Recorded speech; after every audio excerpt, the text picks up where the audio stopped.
आवर्त सारणी periodic table के पिछले वीडियो तक हमने पढ़ा था न्यूलैंड लॉ ऑफ ऑक्टेव के बारे में। न्यूलैंड लॉ ऑफ ऑक्टेव के लिमिटेशंस के बारे में देखे थे। आज के वीडियो में हम लोग मेंडलीव के आवर्त नियम के बारे में पढ़ेंगे। तो मेंडलीव के आवर्त नियम में इन्होंने अपना लॉ दिया था 1869 ईस्वी में। 1869 ईस्वी में जब इन्होंने अपना लॉ दिया था उस टाइम 63 तत्वों की जानकारी थी। ठीक है, उस समय 63 तत्वों की जानकारी थी। उन्होंने क्या किया कि उन समय जितने भी तत्वों की जानकारी थी उन सभी तत्वों को उनके परमाणु द्रव्यमान के बढ़ते क्रम में सजाए। ठीक है, उनके परमाणु द्रव्यमान के बढ़ते क्रम में सजाया गया और देखा गया कि कुछ तत्व ऐसे हैं जिनका गुण एक दूसरे के समान है। तत्वों को परमाणु द्रव्यमान के बढ़ते क्रम में सजाने पर वो देखे कि कुछ तत्व ऐसे हैं जिनका गुण एक दूसरे के समान है। ठीक है, तो किस तरह से वो तत्वों को सजाएं?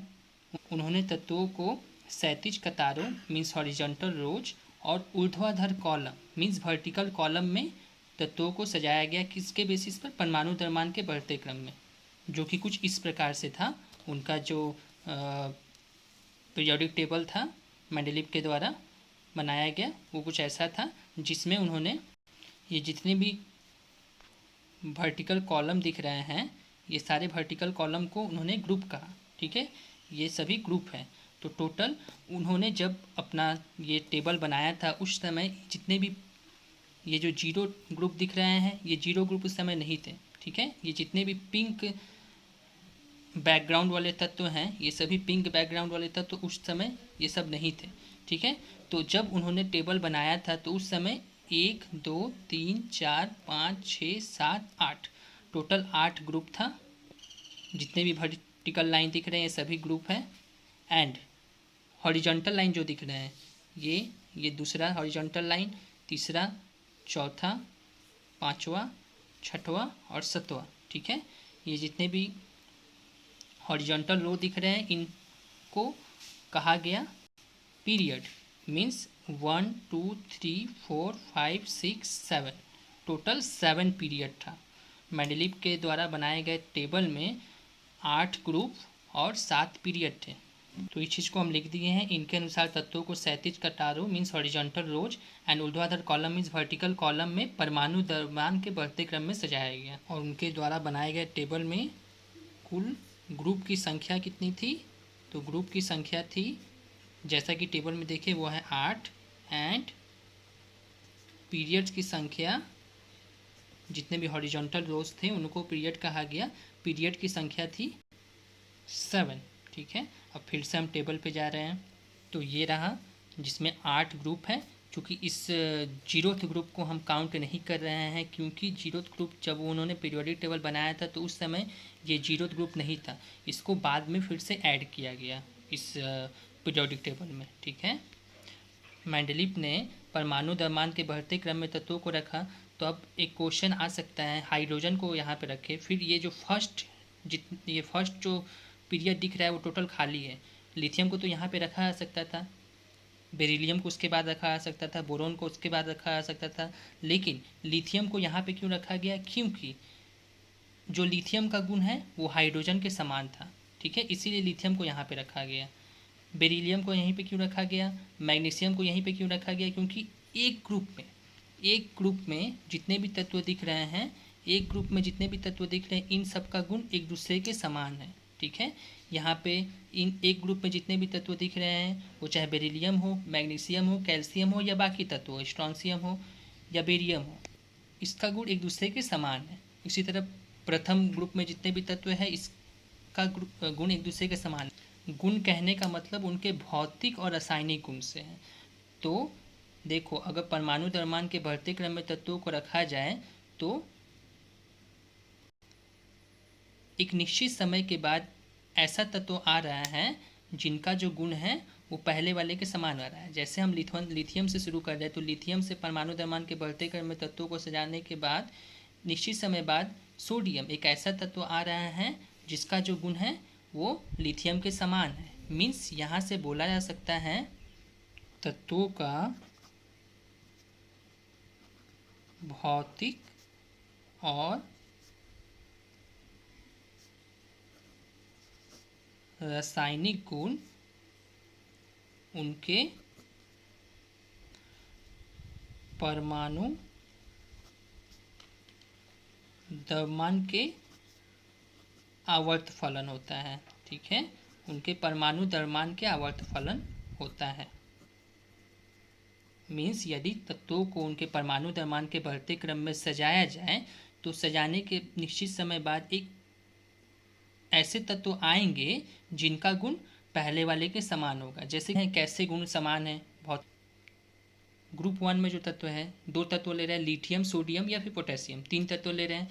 तो ये जो तीनों तत्व हैं, अगर इनका भौतिक गुण मतलब क्या, उनका बाहरी रूपरेखा, उनका रंग कैसा है, उनका घनत्व कैसा है, उनका बॉइलिंग पॉइंट, उनका मेल्टिंग पॉइंट, ठीक है, इन सब को कहते हैं उनका भौतिक गुण। तो एक ग्रुप में जितने भी तत्व हैं उनका भौतिक गुण समान होता है। ठीक है, जैसे कि लिथियम, सोडियम, पोटेशियम, ये सभी क्या है, ये सभी हमारा सॉफ्ट मेटल है, ये सभी मुलायम धातु होते हैं और सभी में चमक होता है। ठीक है, इन सभी में चमक होता है। और रासायनिक गुण कहने से मतलब है, जैसे लिथियम जो है वो ऑक्सीजन से प्रतिक्रिया करके लिथियम ऑक्साइड बनाता है। ठीक है, लिथियम जो है वो ऑक्सीजन से प्रतिक्रिया करके वो लिथियम ऑक्साइड बनाता है। उसी तरह अगर सोडियम का लिया जाए तो सोडियम भी ऑक्सीजन से प्रतिक्रिया करके सोडियम ऑक्साइड बनाता है। ये सब केमिकली बैलेंस करने के लिए दिया जा रहा है 2 और ये 4। तो देखो फर्स्ट ग्रुप में जितने भी तत्व हैं वो ऑक्सीजन से क्रिया करके क्या बना रहे हैं, ऑक्साइड बना रहे हैं। ठीक है, तो फर्स्ट ग्रुप के, तो ये इनका रासायनिक गुण है। चूँकि लिथियम भी ऑक्सीजन से क्रिया करके ऑक्साइड बना रहा है, सोडियम भी ऑक्सीजन से क्रिया करके सोडियम ऑक्साइड बना रहा है, तो इसलिए इनका रासायनिक गुण भी समान होता है। तो जिस तरह से ऑक्सीजन से क्रिया कर ऑक्साइड बनाता है, उसी तरह फर्स्ट ग्रुप के जितने भी तत्व हैं जल से प्रतिक्रिया कर बनाता है हाइड्रोक्साइड। ठीक है, हाइड्रोक्साइड बनाता है। कैसे देखते हैं, जब सोडियम जब जल से प्रतिक्रिया करता है तो सोडियम हाइड्रोक्साइड बनाता है। इसी तरह फर्स्ट ग्रुप के बाकी जितने भी तत्व हैं वो भी जल से प्रतिक्रिया कर हाइड्रोक्साइड बनाता है। ठीक है, तो ये सब इनका रासायनिक गुण है। तो इसलिए बोला जा सकता है कि एक ग्रुप में जितने भी तत्व हैं इनका भौतिक और रासायनिक गुण एक दूसरे के समान है। प्रत्येक जो ग्रुप देख रहे हो ये इसका 2 पार्ट है। फर्स्ट पार्ट ए जिसमें hydrogen, lithium, sodium, potassium, rubidium and cerium है। दूसरे पार्ट में जो तत्व है वो है कॉपर, सिल्वर एंड गोल्ड। ठीक है, तो इस तरह से प्रत्येक ग्रुप का 2 पार्ट था। फर्स्ट ग्रुप का पार्ट ए, पार्ट बी, दूसरे का भी पार्ट ए, पार्ट बी, तीसरे का भी पार्ट ए, पार्ट बी। ये सभी जो है ये सभी फर्स्ट पार्ट में है, और ये जो नीचे की तरफ देख रहे हो ये सभी सेकंड पार्ट में है। ठीक है, तो एक ग्रुप में जितने भी तत्व हैं उनका गुण एक दूसरे के समान है। ठीक है, अब देखो ये जितने भी पिंक बैकग्राउंड वाले जितने भी तत्व हैं उस टाइम इन सभी तत्वों की खोज नहीं हुई थी, लेकिन मेंडलीव की ये बहुत बड़ी सफलता थी कि उन्होंने भविष्य में खोजे गए तत्वों के लिए पहले ही उन्होंने अपने टेबल में जगह खाली छोड़ दिया गया था कि अगर भविष्य में तत्व वो खोजे जाएंगे तो उनको उस जगह पर रखा जाएगा। तो ये सभी जो पिंक बैकग्राउंड वाले तत्व दिख रहे हैं ये उस टाइम उनके बनाए गए टेबल में नहीं थे। इन सभी तत्वों की खोज जो है ये बाद में हुई थी। तो बाद में जब इन तत्वों की खोज हुई, इन सभी तत्वों की, तो उनको इस जगह पर रखा गया। प्लस उस समय निष्क्रिय ये जो जीरो, ये जो नया ग्रुप है, उस समय तक जब उन्होंने अपना टेबल बनाया था उस समय तक निष्क्रिय तत्वों मीन्स नोबल गैस की खोज नहीं हुई थी। तो जब नोबल गैस की खोज हुई तो नोबल गैस को बिना पीरियोडिक टेबल, मेंडलीव के पीरियोडिक टेबल को डिस्टर्ब किए उन नोबल गैस को एक नए ग्रुप में ऐड किया गया। नोबल गैस क्या होता है या निष्क्रिय तत्व क्या होते हैं, जो ऐसे तत्व जो किसी अन्य तत्व के साथ प्रतिक्रिया नहीं करते हैं। ठीक है, तो ये मेंडलीव की बहुत बड़ी सफलता थी कि बाद में खोजे गए तत्वों के लिए उन्होंने पहले ही जगह खाली छोड़ दिया गया था कि बाद में जब तत्व खोजे जाए तो उसको उस जगह पे बैठाया जा सके। तो ये उनकी बहुत बड़ी सफलता थी। तो इससे भी हम लिख दिए हैं, बाद में खोजे गए तत्वों के लिए खाली जगह का छोड़ना, ये उनकी सबसे बड़ी सफलता थी। लेकिन उनके एक लॉ का लिमिटेशंस भी था। जो लिमिटेशंस था वो हम लिख दे रहे हैं। पहला उनका जो लिमिटेशंस था वो है आइसोटोप का स्थान ना दे पाना। क्योंकि देखो, जब उन्होंने अपना लॉ दिया था तो उस समय तक आइसोटोप की खोज नहीं हुई थी। आइसोटोप क्या होते हैं? आइसोटोप किसी तत्व के वे परमाणु जिनकी परमाणु संख्या समान लेकिन द्रव्यमान संख्या भिन्न भिन्न हो, ठीक है, उनको कहते हैं आइसोटोप। जिस तरह से हम लोग जानते हैं हाइड्रोजन के 3 आइसोटोप होते हैं। फर्स्ट है 1H1, दूसरा है 1H2, तीसरा है 1H3, ठीक है, जिसका नाम भी है हाइड्रोजन, ड्यूटेरियम एंड ट्रिटियम, ठीक है। तो जब नीचे वाला H के नीचे जो संख्या दिख रहा है वो उस तत्व का परमाणु संख्या है, और H के ऊपर जो संख्या दिख रहा है वो उसका परमाणु द्रव्यमान है। तो यदि परमाणु द्रव्यमान के बढ़ते क्रम में तत्वों को सजाया जाए तो देखो, आइसोटोप का तो अलग अलग परमाणु द्रव्यमान है ना। इसी तरह बहुत सारे तत्व हैं जिनका आइसोटोप होता है। ऑक्सीजन के भी आइसोटोप होते हैं। ऑक्सीजन के भी 3 आइसोटोप हैं। पहला है 8O16, दूसरा है 8O17 एंड तीसरा है 8O18, ठीक है, तीसरा है 8O18। तो देखो, इन तीनों आइसोटोप का जो परमाणु संख्या है वो तो समान है लेकिन परमाणु द्रव्यमान अलग अलग है। इसी तरह बाकी तत्वों के भी आइसोटोप होते हैं, तो इन आइसोटोप का भी स्थान देना चाहिए था। तो चूँकि परमाणु द्रव्यमान अलग अलग होने के कारण भी इस सबको मेंडलीव के बनाए गए पीरियोडिक टेबल में स्थान न दे पाना, ये एक कमी था।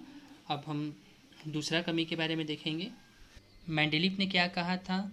मेंडलीव ने कहा था कि तत्वों को उनके परमाणु द्रव्यमान के बढ़ते क्रम में रखा गया है। तो देखो यहाँ पे Fe मीन्स आयरन होता है। आयरन का परमाणु द्रव्यमान है 55.9, कोबाल्ट का परमाणु द्रव्यमान है 58.9 एंड निकेल का परमाणु द्रव्यमान है 58.7। यदि परमाणु द्रव्यमान के बढ़ते क्रम में तत्वों को रखा जाए तो कोबाल्ट को निकेल के बाद होना चाहिए था, निकेल को पहले होना चाहिए था, ठीक है। लिमिटेशंस हो जाएगा, कोबाल्ट का परमाणु द्रव्यमान अधिक होने के कारण भी इसे निकेल के पहले रखना, ठीक है। तो ये दूसरा हुआ। एंड तीसरा जो लिमिटेशंस है वो होगा कि ये हाइड्रोजन का पोजीशन, ये जो हाइड्रोजन है ना, ये इस हाइड्रोजन का गुण जो है ये पहले वाले ग्रुप के से भी मिलता जुलता है, और इस हाइड्रोजन का जो गुण है वो जो 7th ग्रुप है मीन्स हैलोजन, इस हैलोजन से भी मिलता जुलता है। तो ये हाइड्रोजन का पोजीशन कहाँ रखा जाए ये भी मेंडलीव द्वारा क्लियरफाई नहीं किया गया। तो ये सभी उनके लिमिटेशंस थे। तब भी ये जो मेंडलीव का बनाया गया पीरियोडिक टेबल है इसको उस समय का सबसे सफल वर्गीकरण माना जाता है, तत्वों का सबसे सफल वर्गीकरण माना जाता है। तो इन सभी लिमिटेशंस को दूर करने का काम आगे चलकर दूसरे वैज्ञानिकों ने द्वारा किया गया, उसको हम लोग नेक्स्ट वीडियो में करेंगे।